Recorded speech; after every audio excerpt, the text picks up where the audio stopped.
Hello, high exposed GH. The name is Ben Bruce. We will be having Chiaka Siena Mao. Over the weekend, our Takrade, SMBC year.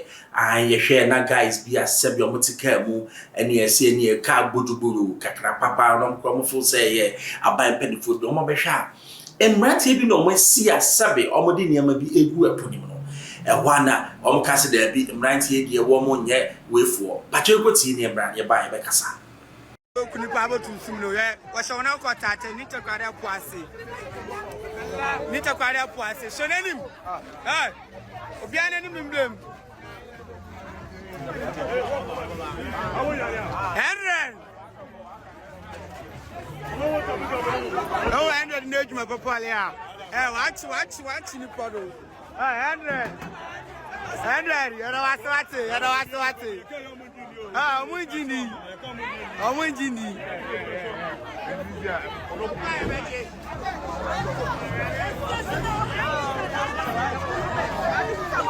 Ada what got to pin you man. So ye nipa, so ya balambo, so ya ye ni na de benti o ye musu da ho wa be you ha. What about to pin? So ya ka de ye ke you musu sia. The Musuba Kamai about by your honey in the classy, Carlos, you know, what to come in your eye, another person. It's me and there where you do a kind of about to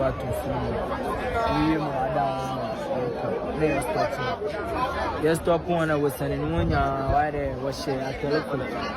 1 year, shall telephone. No, somebody did according to Sembisana, you be saying, 2 man, answer Pupiala. It's right now, it's there. One uncle over point a wide, Baba Casana. And the corner of the two, a feed there by Nimpa. And your Andy, I'm Fido and Nimpa. And you're dominant soon, because so far.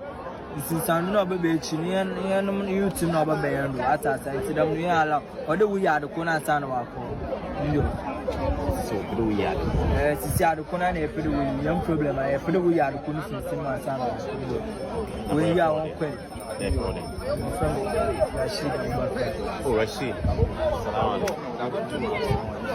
So you see, no answer. I tried them and one with TBI because now you need more information about this incident now or for the honey. What about it? I what got to pin you, so ye nipa, so ya balambo, so ya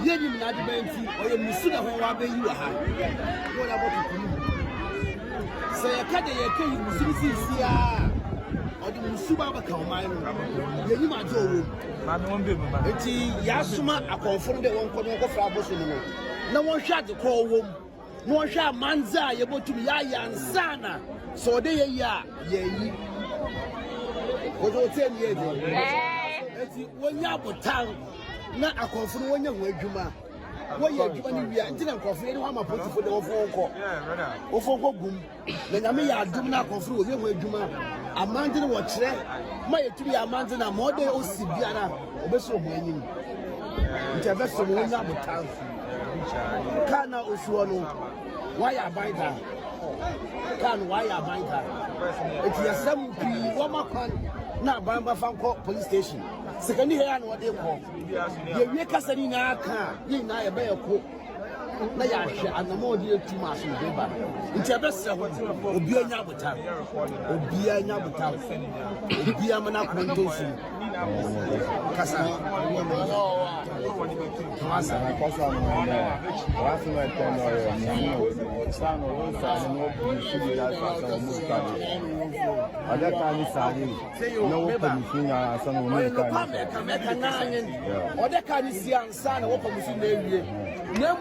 You was away.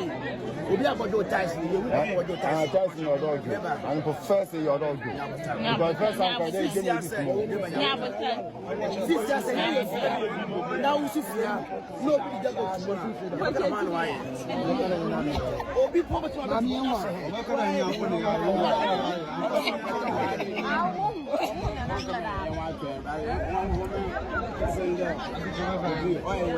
oh yeah me kind there when I go to where the chief when I go to where the chief we can't go to police station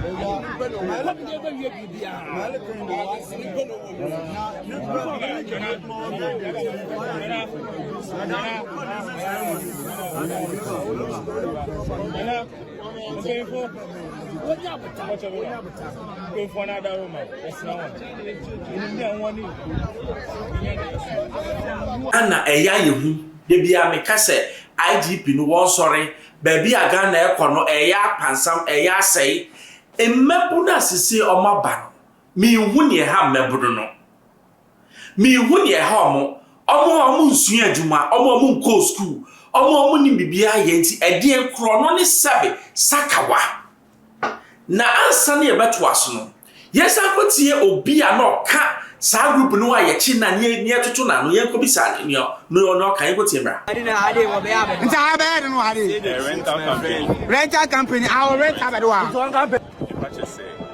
rent to no me ran wa rent to no me ran wa o bebe ye you we ron pana abe tentra wa ron pana de ade wo ye you a ni ta be ran wa nta be ran wa how be on company no rent cars or offender auto miss message nti ade no wa kasa o be nti no che kan edwuma na we skedu no sha sibia na jiro kwen fan aha ade na be ya be do ade ka no esi obey ye you know yen no ade wo yen no wo ko be bi no wo ko woni me wo ko be bi no wo reject omo yes omo client e ko be bia wo driver no wo dey say wo ko drive client enti na client no e ko ye die it's not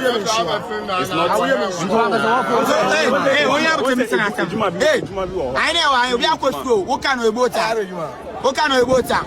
Oka no water boat. Rental car.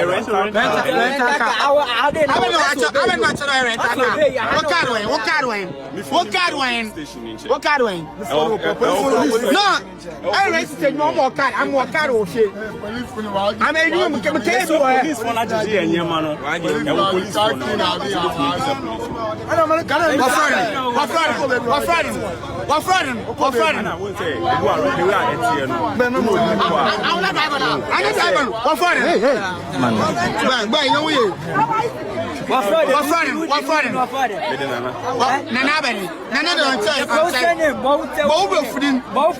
Both name. Ai, when you go no, ewiase no yesi e de kwan. Da bia me kase, oman bia sabe yenhwe ye mabudu ye no kwase asem se na esi. Oba Ghana ade ba kwan ha ye paaye unemployment of the youth. Youth in so there or manusia carry. It do sabre na massa they will find job to do. And not that they be make us a penny for it is high time as ye jai Jimmy no near share youth no omutimi sabe enya adwuma biye. Ade ekosu ye sabe ye nim say any pa enya day afa na hwehwemu ekoso. Na so nya meka ne say ene se wo fa ka se wo kwa emmebu no mo ne nam wo kwa emma ne mama ubehu obabi bag ebo ne ho enye baabia no ko wo twa na obi afra ne se no akoba ni namu no de awuro zurudu no amaniska ubehu bema on this pass here na sag wa twa autofista on nam keke omo ni baabi omo ko omo ye no ko tena computer chi omo si ye browse and browsing cry ye adwuma now ye ba ye fie ni ma the way we even treat our kids we don't even know what our kids are doing.